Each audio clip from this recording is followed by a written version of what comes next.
Salam, hər vaxtınız xeyir olsun müəllimlər. Bugünkü mövzumuz elektrik mühərrikləridir. Bu gün biz öyrənəcəyik elektrik mühərriki nədir? Elektrik mühərriki hansı məişət əşyalarını, hansı əşyaları hərəkətə gətirir? Elektrik mühərrikinin daxilində nələr var? Bugünkü mövzulardan biz bunları öyrənmiş olacağıq. Elektrik mühərrikləri icra edici mexanizmlərdə avtomatlaşdırılmış qurğuları hərəkətə gətirmək üçün istifadə edilir. Deməli, mexanizm hansı idi? İcra edici mexanizm.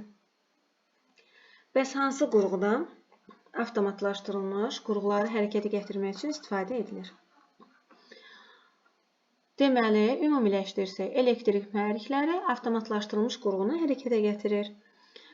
İstehsalatda və məişətdə elektrik mühərrikləri dəzgahları, mexanizmləri, tramvayları, trolleybusları, elektrovozları, cihazları, oyuncaqları neynir?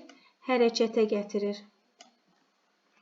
Deməli, elektrik mühərrikləri hərəkətə gətirir. Nəyi? Bax, sadaladıqlarımı. Mühərriklərin başqa növləri. Başqa növləri ilə müqayisədə elektrik mühərriklərinin çox üstünlükləri var. Başqa növlər nəyi nəzərdə tutur? Buxarla işləyən daxili yanma mühərrikləri ilə müqayisədə elektrik mühərrikləri üstündür. Bəli, üstünlüyü çoxdur elektrik mühərrikinin. Bəs bunun üstünlüyü nədir? Onun faydalı iş əmsalının olmasıdır. Faydalı iş əmsalının yüksək olmasıdır. İşləyərkən onlar zəhərli qazlar, tüstü, buxar buraxmır. Yanacaq və su ehtiyatına ehtiyac duymur. İstənilən yerdə quraşdırmaq olur. Divarda quraşdır, tramvay və trolleybusun döşəməsinin altında quraşdır, maqnitofonun gövdəsində quraşdır və s. Yəni sadaladıqca bitməz. Quraşdırıla bilir. Deməli, bu slaydda nə öyrəndik müəllimlər? Elektrik mühərriki nədir? Avtomatlaşdırılmış qurğuları hərəkətə gətirmək üçün istifadə edilir. Bəs hansı mexanizmlərdə? İcra edici mexanizmlərdə. Bəs istehsalatda və məişətdə elektrik mühərrikləri hansı əşyaları hərəkətə gətirir? Dəzgahlardır, mexanizmlərdir, trolleybuslardır, tramvaylardır və s. Bəs dedik ki, daxili yanma mühərrikidir, buxarla işləyəndir, bir də elektrik mühərriki. Bax, bu üçünün fərqi ən çox üstünlüyü hansındadır? Elektrik mühərrikindədir. Üstünlüyü nədir? Faydalı iş əmsalının yüksək olmasıdır.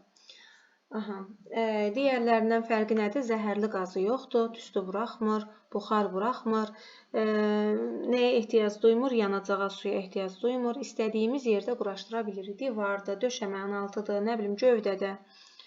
Belə. Gəlin görək, elektrik mühərriki nədir? Elektrik mühərriki elektrik enerjisini, bax, burada cərəyandan söhbət gedir. Elektrik enerjisini mexaniki enerjiyə çevirən elektrik maşınıdır. Deməli, nəymiş elektrik mühərriki? Enerjini mexaniki enerjiyə çevirir. Bəli, elektrik enerjisini mexaniki enerjiyə çevirir.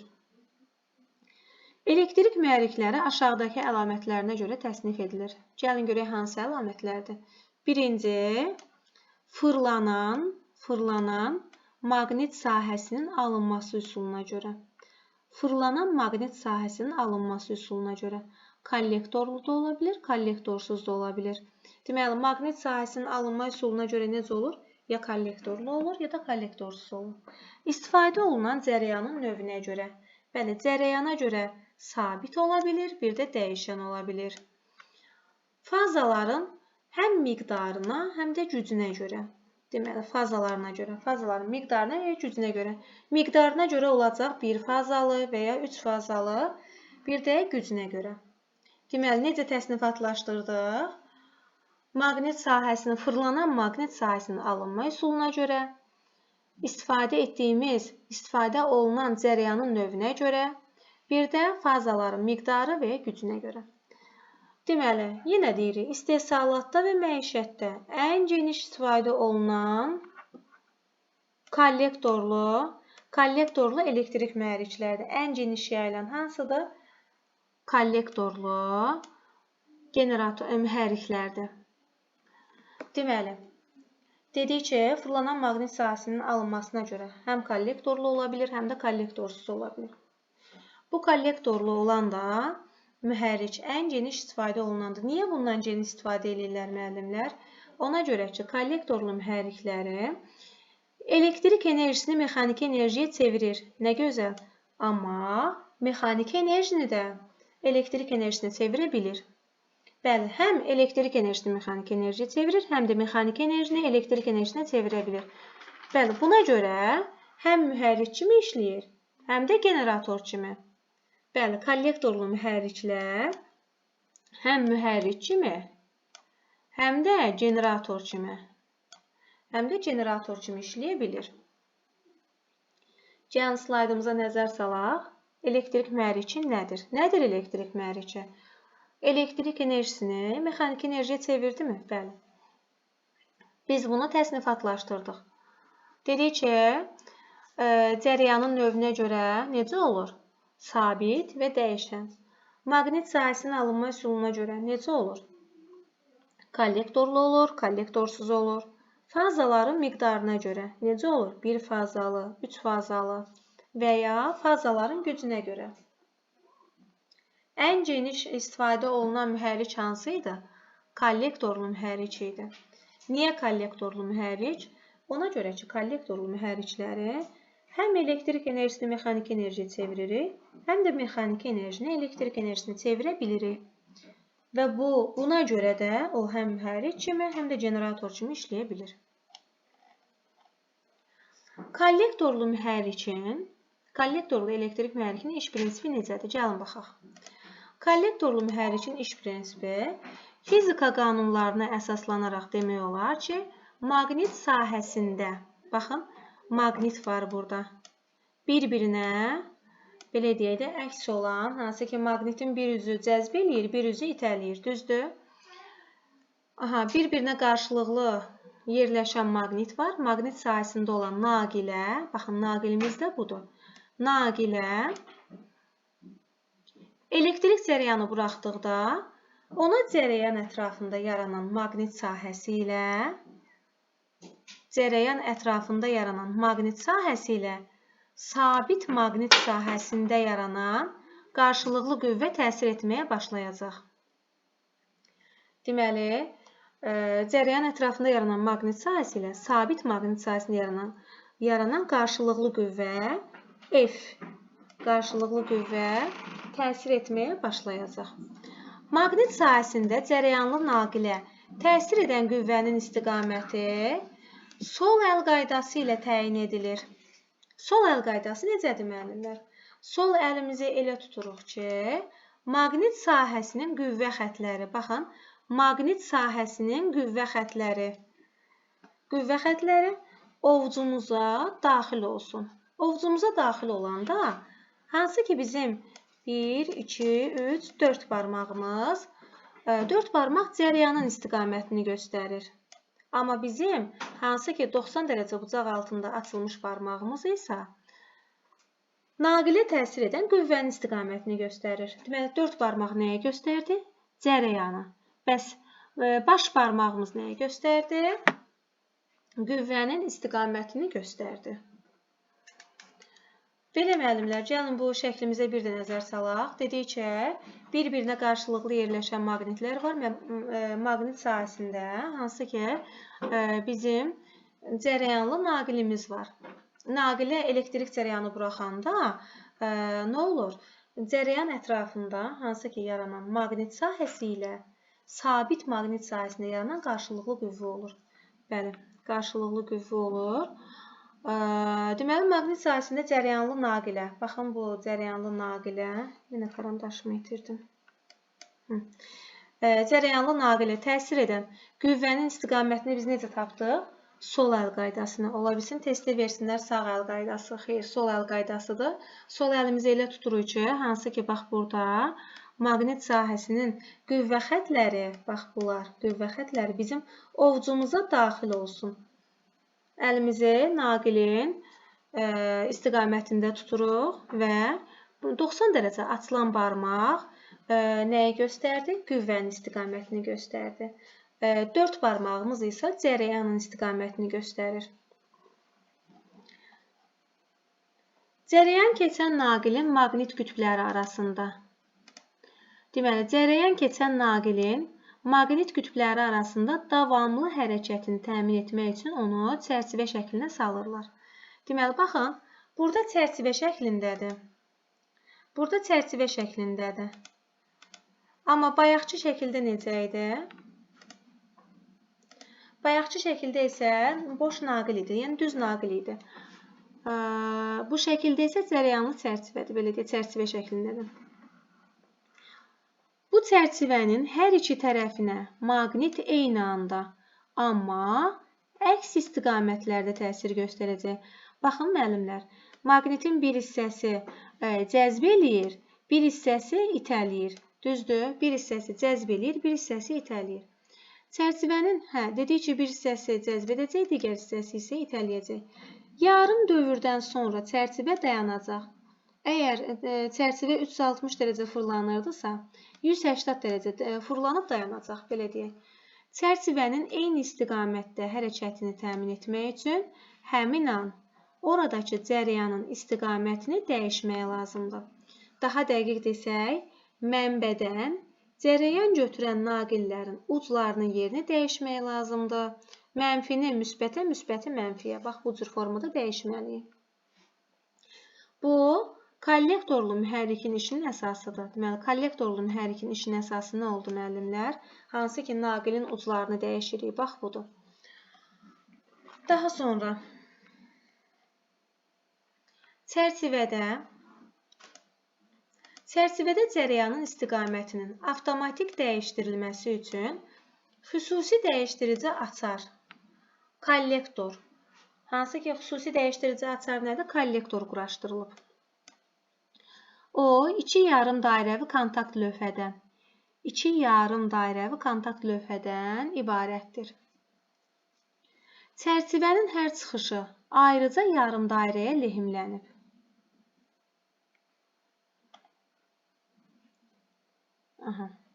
Çərçivənin hər çıxışı ayrıca yarım dairəyə lehimlənib. Baxın, iki yarım dairəvi kontakt lövhədən ibarətdir və neyniyib? Hər çıxışı ayrıca yarım dairəyə lehimlənib.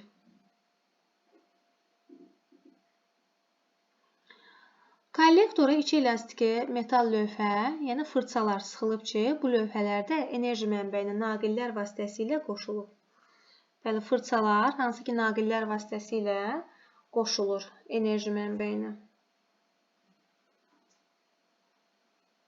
Bəli, bunlar fırçalar hansı ki, metal lövhəyə sıxılır ki, iki elastiki metal lövhəyə sıxılır ki, bu da lövhələrdə enerji mənbəyinə naqillər vasitəsilə qoşulur.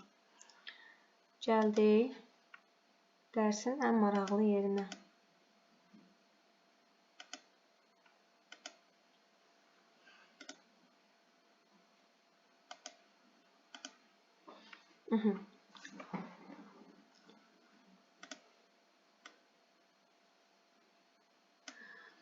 Deməli, belə müəllimlər. Kollektorlu mühərrikin quruluşunu nəzərdən keçirək. Baxın, kollektorlu mühərrik budur. Bu da kollektorun mis lövhələridir. Elektrik mühərrikinin hərəkətsiz hissəsi statordur. Baxın, bu yaşıl gördüyümüz statordur. Stator demək olar ki,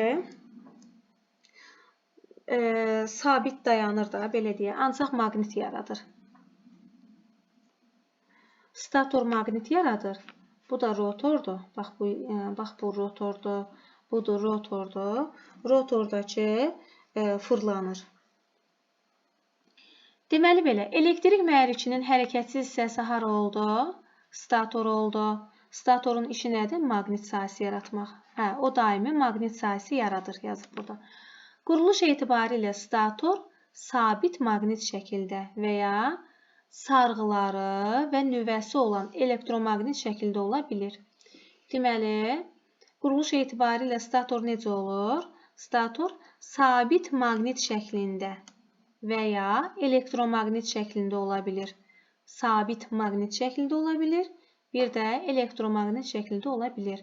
Deməli, həm sarğıları və nüvəsi olan sarğıları və nüvəsi olan elektromaqnit şəklində ola bilir. Necə baxaq görək sarğıları hanı? Baxın, sarğıları və nüvəsi. Sarğıları və nüvəsi olan sarğıları və nüvəsi olan elektromaqnit şəklində. Deməli, stator haqqında nə deyə bilərik müəllimlər? Stator hansı ki, elektrik mühərrikinin hərəkətsiz hissəsidir. O daima maqnit sahəsi yaradır. Daima maqnit sahəsi yaradır. Quruluş etibarilə necədir? Stator sabit maqnit şəklində, həm də elektromaqnit şəklində ola bilir. Bəs elektromaqnitin hissələri hansılardır? Elektromaqnit sarğıları və nüvəsi olan. Özümüz üçün qeyd götürə bilərik ki, elektromaqnit sarğısı var. Bir də ki, nüvəsi var. Sonra statoru qeyd eləyə bilərik. Stator hərəkətsizdir.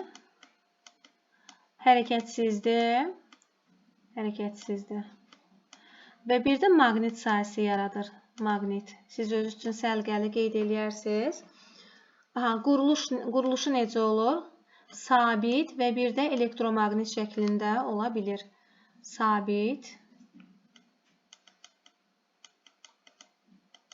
və elektromaqnit. Nəysə, səliqəsiz yazılarmış qayna. Elektrik mühərrikinin fırlanan hissəsi. Baxın, söhbət bundan gedir. Fırlanan hissəsi rotordur. Elektrik mühərrikinin fırlanan hissəsi rotor. Bax, bu gördüyümüz val. Rotor lövbərdən sonra kollektordan ibarətdir. Rotor nədən ibarətdir? Kollektordan, lövbərdən ibarətdir. Bir də baxaq, rotor. Qeyd eləyək özümüz üçün. Rotor nədən ibarətdir? Özü üçün qeydlər götürün müəllimlər. Rotor lövbərdən ibarətdir, bir də kollektordan ibarətdir. Lövbər isə, baxın, hər birinin açıqlaması var. Deməli, dedik ki, rotor kollektordan, lövbərdən ibarətdir. Lövbər isə öz növbəsində nədən ibarətdir? Deməli, bunu belə eləyək də. Rotor lövbərdən, bir də kollektordan ibarətdir. Lövbər özü də, mişqa ilə səliqəsiz yazıram, üzürlü sayın. Lövbər özü də nədən ibarət oldu müəllimlər?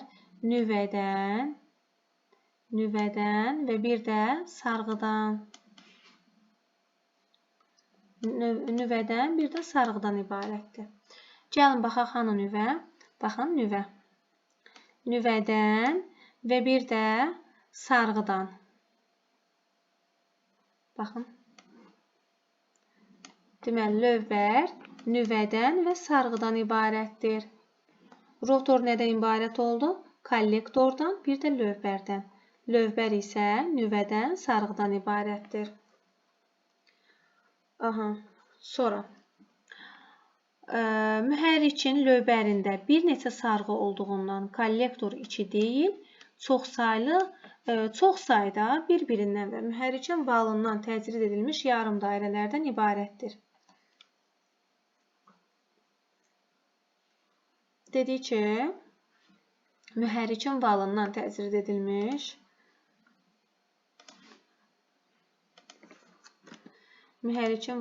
təcrid edilmiş yarım dairələrdən ibarətdir.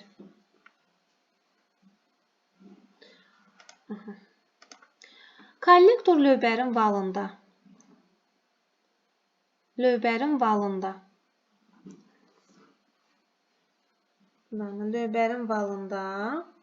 möhkəm bərkidilib. Bəli, kollektor hansı ki lövbərin valında, val budur da, lövbərin valında möhkəm bərkidilib. Lövbərin hərəkəti vala, bəli, lövbərin hərəkəti, bunun hərəkəti vala, ondan isə istehlakçının işçi orqanlarına ötürülür. Deməli, əvvəlcə vala, oradan da işçi orqana.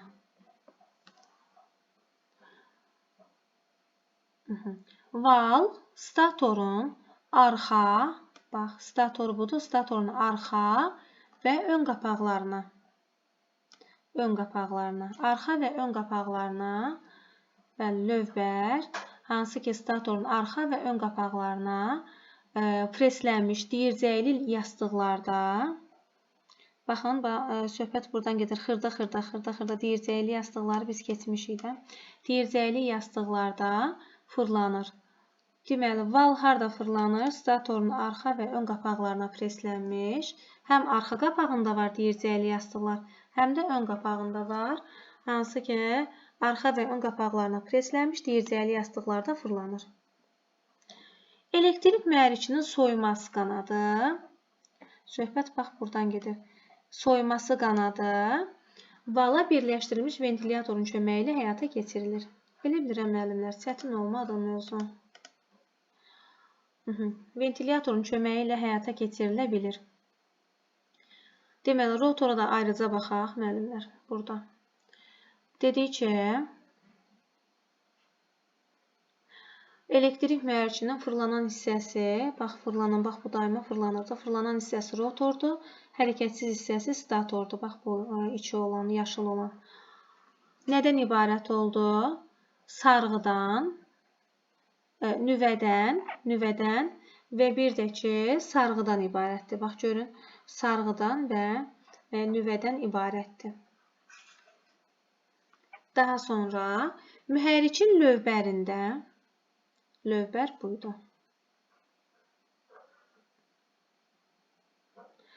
Mühərrikin lövbərində,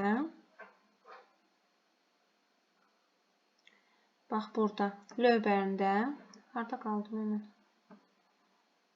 Bir neçə sarğı olduğundan, baxın, sarğılar çox olduğundan, kollektor 2 deyil, çoxlu sayda bir-birindən və mühərrikin valdan təcrid edilmiş yarım dairələrdən ibarətdir.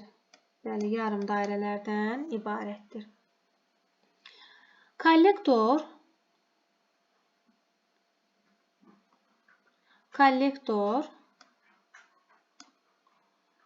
nəyə bərkidilib? Vala. Vala bərkidilib, özünə möhkəm bərkidilib. Lövbərin hərəkəti vala, ondan da işçi orqana ötürülür. Bəli, belə. Həm bu şəkildə izah eləməyə çalışdım, həm də ki, bəli, bu gördüyümüz də ki, valda. Bax, burada da.